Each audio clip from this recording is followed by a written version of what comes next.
On Thanksgiving, my dad posted a video mocking me. Look at this failure. The next day, my sister asked for $2,500. I walked away for good. And I was preparing the table for Thanksgiving like I always do: plates, glasses, and silverware. That is how it begins every year. Everyone else lounged around like hotel guests, while I walked around the kitchen like a service member. It had gotten so commonplace that hardly one thanked me anymore. I performed the job, and they took it for granted. And this time, I told myself to be quiet and get through supper. My sister sat on the couch, pretending to giggle at something on her phone, while my brother yelled at the television since his team was losing. My father opened another beer before lunchtime. My mother was the only one who helped, silently slipping the bird into the oven. That was the last Thanksgiving I'd ever spend at that house. I simply didn't realize it yet. I didn't notice my father clutching his phone. He must have been recording me from the dining room as I was arranging the centerpieces. I wasn't doing anything remarkable. I was simply setting up the dishes evenly as I usually did, lest someone else take credit for how things appeared.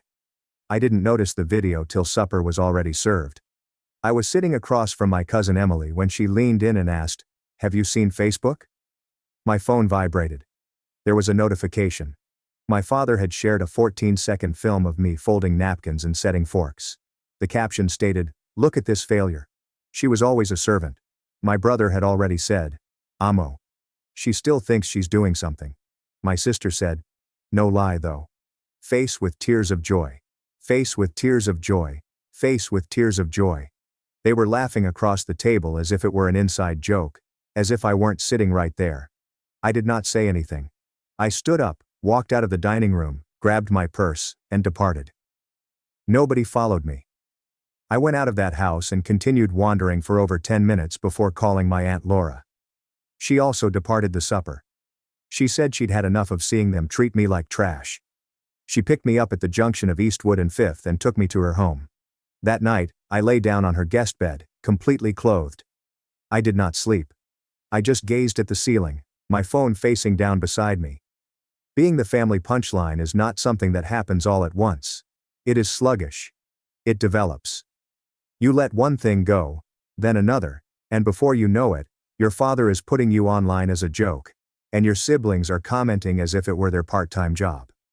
What they didn't know was that I'd been discreetly saving, working 50 or more hours a week, not going out, not buying new clothing, foregoing vacations, and allowing my sister to borrow money without ever repaying it. I'd saved nearly $23,000. They assumed I was dumb, broke, and weak. That illusion was broken the next morning. My sister texted me at 8:12 a.m. "No. Are you okay?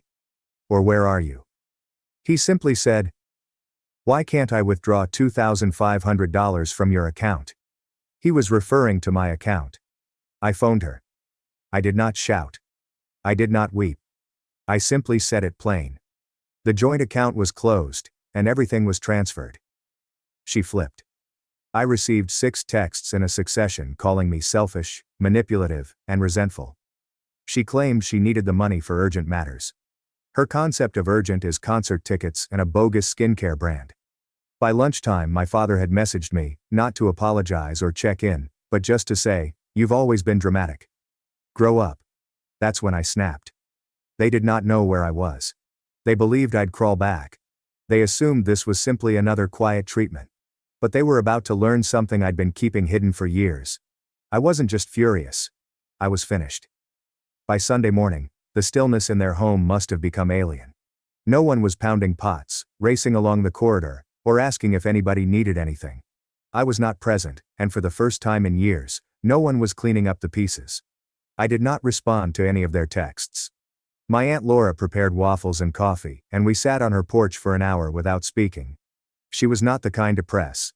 She simply stated, "Whatever you decide, make sure it's not out of guilt." I nodded. My phone vibrated 5 times during breakfast. I did not check it once. Around lunchtime I opened my phone. Not because I cared about what they had to say. I only needed to validate what I had previously assumed. The first thing I saw was a new group chat between my siblings. I didn't ask to be added, yet there it was. The first communication was a photograph. My room drawers were pulled out. My mirror smashed. Makeup was crushed underfoot. Books lie on the floor like rubbish. My brother's post accompanying the photo simply stated, "Cleaning day," followed by a second message from him directly below it. "You should have packed your junk." I froze. I scrolled down and saw my sister say, "Don't worry, we saved your trash notebooks all." That was when I felt something move in my chest. I had not sobbed as I went out. I didn't weep when my father shared the video. But suddenly, sitting on a quiet porch with a phone full of proof that my own siblings, whom I had previously bought birthday cakes for, had demolished the last vestiges of my personal space, I felt a stinging sensation in my belly. I contacted my cousin Ben, who lived a few blocks from my parents. He'd always remained impartial and never got involved in the drama, yet I trusted him more than anybody else in the home. I asked him to stop by and check if anything could be salvaged. He did not even hesitate. He sent me 15 minutes later a snapshot of my laptop, passport, and a few documents resting in his front seat. That's all he could rescue. He told me not to return, that they had gone through every drawer, thrown stuff away, and even opened the safe box where I stored old letters and cards. He said my sister was kidding about burning my writings. I did not respond to that. I wasn't sure what to say. That did not sound like screaming. That night, my mother called. Her voice sounded low. She maintained she had no idea they were going to do that. She said she attempted to stop them. My father told her it was time to teach Rebecca a lesson. She apologized as if it would stick things back together. I did not shout at her. I just remained quiet. The quiet on the phone felt heavier than anything I could say. I still loved her, but something within me had changed forever. The next morning, I left my Aunt Laura's house and relocated to my Uncle Mike and Aunt Laura's residence on the other side of town. It was larger, calmer, and had a guest room with its own entrance. They did not ask for rent. My uncle just answered, "We'll figure it out later. For now, you rest." That evening, after dinner, he inquired if I was still considering renting an apartment. I told him yes. That I had previously looked at a studio near the bus stop. He looked at my Aunt Laura, then back at me and said, "You're not wasting your money on rent. Not yet. Not while you're still rebuilding." And then he said something unexpected. "You know your dad still owes me $7,000, right?" I hadn't forgotten. I blinked. He described how years ago when their roof collapsed in, my father asked him for a loan. He promised to pay it back in 6 months. That happened roughly 4 years ago. Nothing was reimbursed. I was going to remind him after the holidays, my uncle explained. But now though, I'm calling that debt forgiven, and not in a good way. He poured himself another glass of wine and then said, "Let him feel what it's like to be cut off." That's when I knew this was greater than me. I wasn't simply walking away from a terrible environment. I'd begun something I didn't intend to. My father, sister, and brother didn't realize it yet, but they weren't just losing me. They were losing folks around me. The ones who had remained silent for too long. They assumed they'd never take sides, but they did. And now both sides were evident. The entire week felt like I was watching a home burn from afar. Regardless of how many times I urged myself not to glance back, I kept looking for smoke. On Wednesday, my sister texted me a snapshot of her Sephora transaction that was denied. $210.50. Declined. She captioned it, "You're really this bitter." 5 minutes later, she added, "I needed that serum. You're seriously sick." The joint account was deactivated. I had given her too much for too long.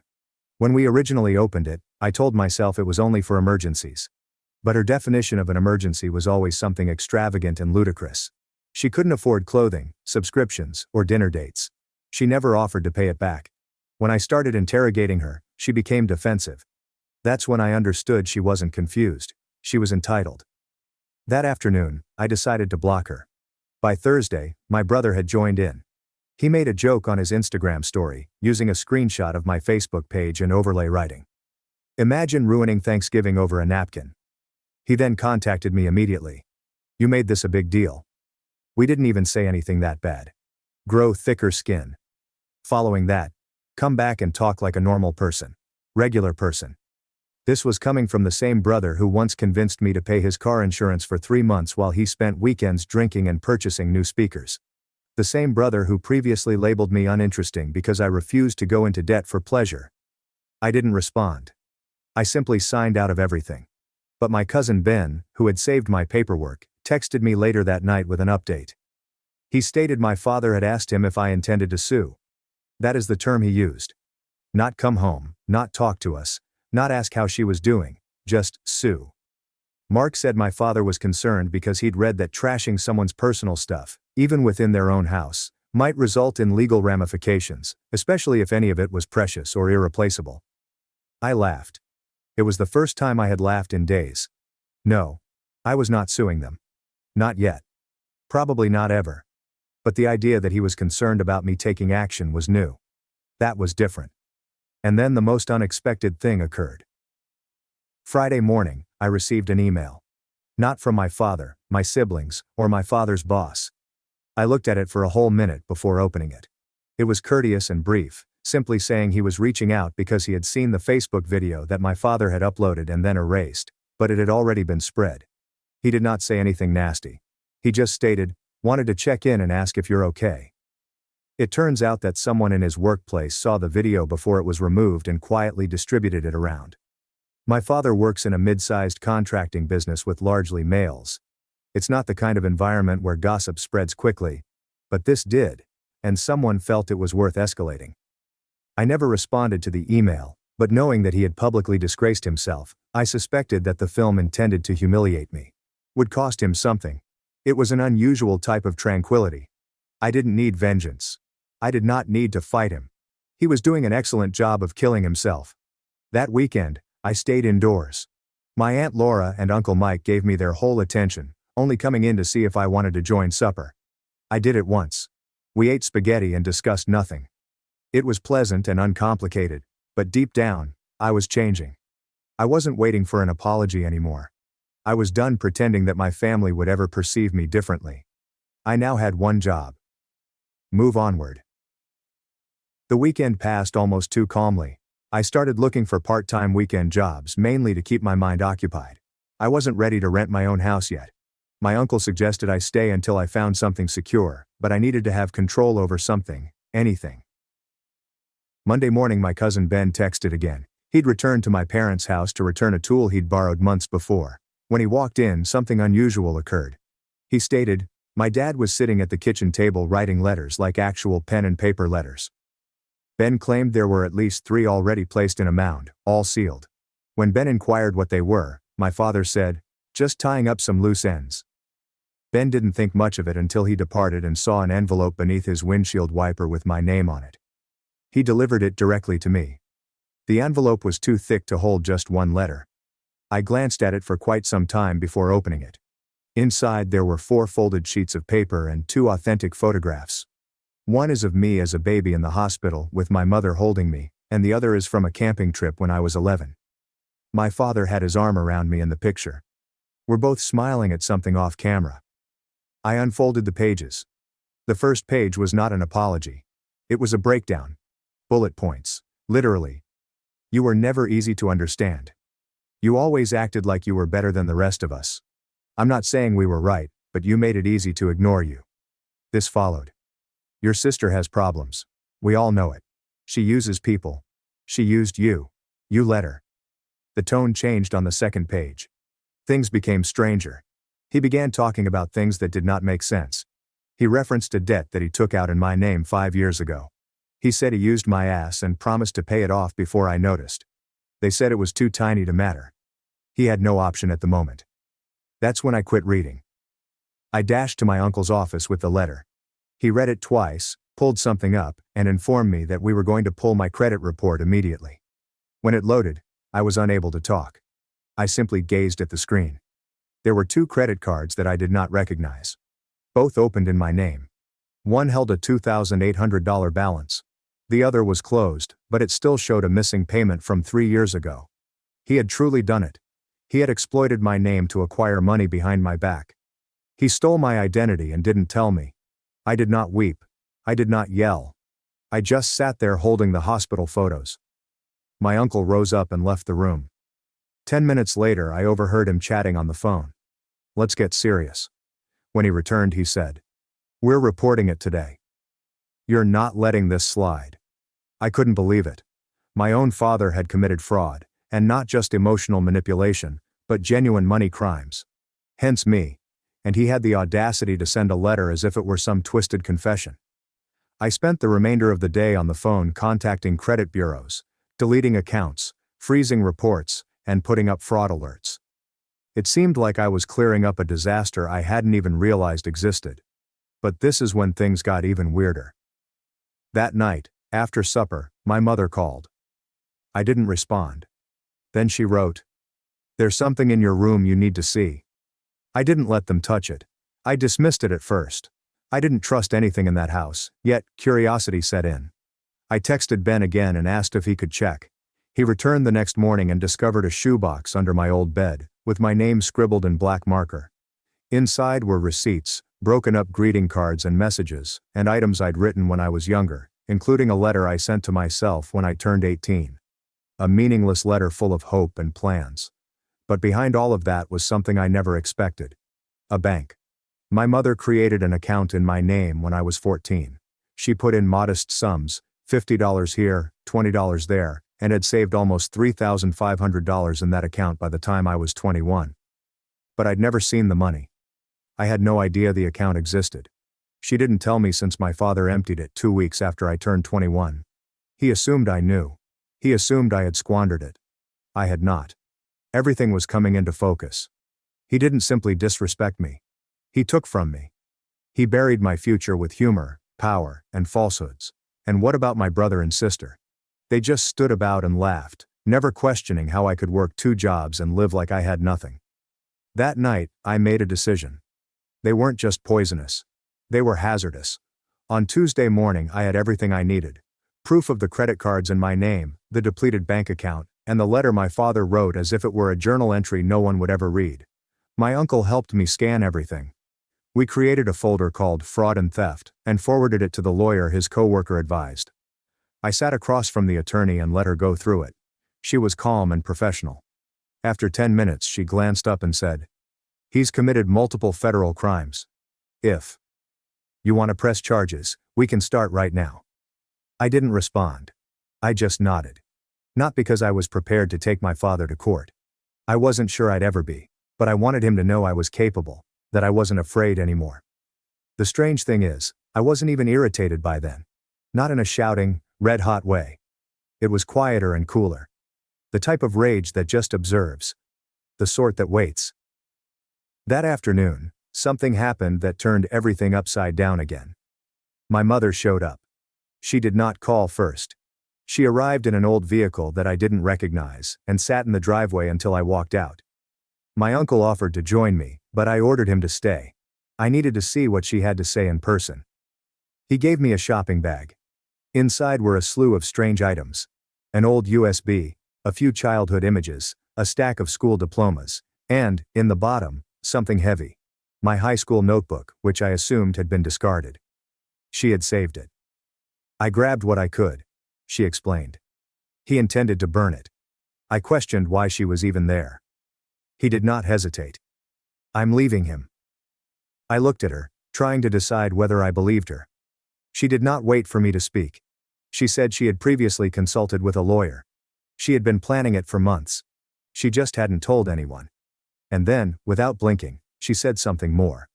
Apparently, for years, my father had been borrowing money from relatives in my name, claiming I was unwell, needed tuition assistance, or was experiencing a private issue. It wasn't only my uncle's $7,000. In addition, my cousin's father received $4,500. Another $4,000 for my great-aunt, who was retired and receiving Social Security. He told all of them the same thing. "Don't tell Rebecca. She's embarrassed."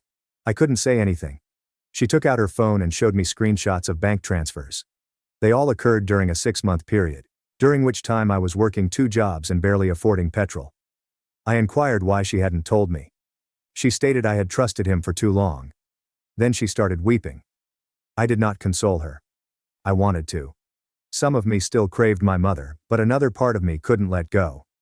I simply stood there, letting her come apart. Then I turned around and walked back in. That night, after dinner, I told my uncle and aunt everything. My cousin listened silently. At the conclusion, he got up and walked to his room, returning with an envelope. It held $1,800 in cash. He laid it in front of me and said, We always figured something was wrong. We've been setting this aside for months. It's yours. I gazed at it for a long time. I couldn't recall the last time I received something without expecting anything in return. I did not touch it that night. I simply thanked him and went to bed. But I did not sleep.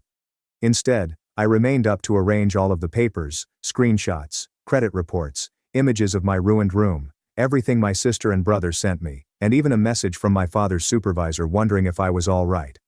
I put it all in a folder and scribbled only 5 words on the cover in Sharpie. You don't own me anymore. The following morning, I traveled to my parents' house. Nobody was outdoors. I stepped up to the porch, threw the folder into the mailbox, and then left without knocking. I did not feel like I had won. I felt like I'd finally walked out of a jail I wasn't aware I was in. They weren't following me because they understood they had erected the walls themselves. 2 weeks have gone. Not one word. There were no furious texts, guilt-laced voicemails from my mother, or snarky notes from my sister. Only stillness. And stillness worried me more than any of their normal turmoil because silence indicated that something had changed. I kept anticipating a blow-up, a Facebook tirade from my father, a dramatic apologies from my sister, or a backhanded message from my brother, but there was none. They vanished as if they were from the same planet I was still standing in. During those weeks, my uncle drove me to see the attorney again. We completed documentation to report the identity theft, launched investigations into the accounts associated with my name, and reported the social security number. Before filing any documents, the lawyer asked me one question. Are you doing this for justice or closure? I answered both. But deep down, I had no idea what closure meant anymore. All I knew was that I would not allow them retain anything that belonged to me. Not my money, not my identity, and absolutely not my quiet. By the 3rd week, I began to feel like a normal person again. I awoke without that tight sensation in my chest, like if I were late for something I didn't want to do. I had found a new part-time job through my aunt's coworker. Office employment, study hours, and no yelling. I had my phone set to do not disturb most of the time. Then out of nowhere, I received a message from my brother. It was brief. Can we meet? I looked at it for a long time. If it had come from anybody else, I would have blocked it without hesitation. But something prompted me to say yes. Not for him. For me. I told him we would meet at a diner on the outskirts of town. We are on neutral ground. I arrived first, sat at a booth in the back and watched the door. When he stepped in, he appeared smaller than I recall. Same hoodie and slouched posture, but no smugness this time. He didn't even sit down immediately. The first thing he said wasn't hi. It was Dad's unraveling. He sat down and didn't sugarcoat it. My mother had gone, filed for divorce, collected whatever money she could, and leased a little 1-bedroom apartment near her sister's house. My father did not oppose it. He just drank more. I started contacting old pals at 2 a.m. and yelling. I missed work. Got written up. Then he stated something unexpected. He told me he believes you are going to file charges. I did not react. He continued going. My sister allegedly attempted to apply for another credit card in my name. She had not noticed the accounts were locked. She was flagged immediately. She panicked out and fled town without informing anyone. We blocked him and our mother, and then he vanished. She responded. You ruined her life, he continued. I couldn't help laughing. He then looked at me and said, I used to think you were dramatic, but I was just blind. I didn't want to admit we were the problem. I believed him. Not because I wanted to, but because he had not asked for anything. There is no forgiveness or reconciliation. Only honesty. We sat down for an hour. No ranting, no blaming. I did not weep. I did not tell him I missed him. I never said I'd come back. I just responded, don't speak for me again, ever. He nodded. Then we paid and left separately. It was the last time I saw him. Back at home, my Uncle Mike was waiting at the kitchen table. He inquired about how things turned out. I answered, civil, that was good enough for him. Then he stated something I had not expected. You're not going anywhere. Not yet. Stay through the spring. Save more. Don't rush to rent a box just to feel independent. You've got a home here, no strings attached. I felt a tightening in my throat. Not because I needed to be saved, but because for the first time, someone provided unconditional support. I spent the next month sinking into a feeling I hadn't had in years. Stability. No fighting. There were no bogus apologies or money stolen, just peaceful dinners, laundry that wasn't anybody else's problem, and a door that kept locked till I opened it. The material we submitted to the authorities set off a cascade of events. My father lost his job after they conducted a background check and uncovered the fraud charge. Nobody phoned me to beg for compassion. My sister never emerged. My mother wrote one letter to my Aunt Laura, stating that she was beginning again and did not expect forgiveness. I did not react. I didn't need vengeance. I didn't need closure. I had tranquility. By the end of April, my savings had increased. The $23,000 I left with had increased to over $30,000. I had work opportunities, people who didn't know about my family problems, and a plan. I visited a little apartment along the river. It was light and peaceful, with enough space for a workstation and a second-hand sofa. I informed my Uncle Mike that I was thinking about it. He responded, "You don't need to prove anything to anyone. Stay until you're ready and want to go." So I stayed for a little more, and every day I woke up and recalled one thing. They assumed I was the servant.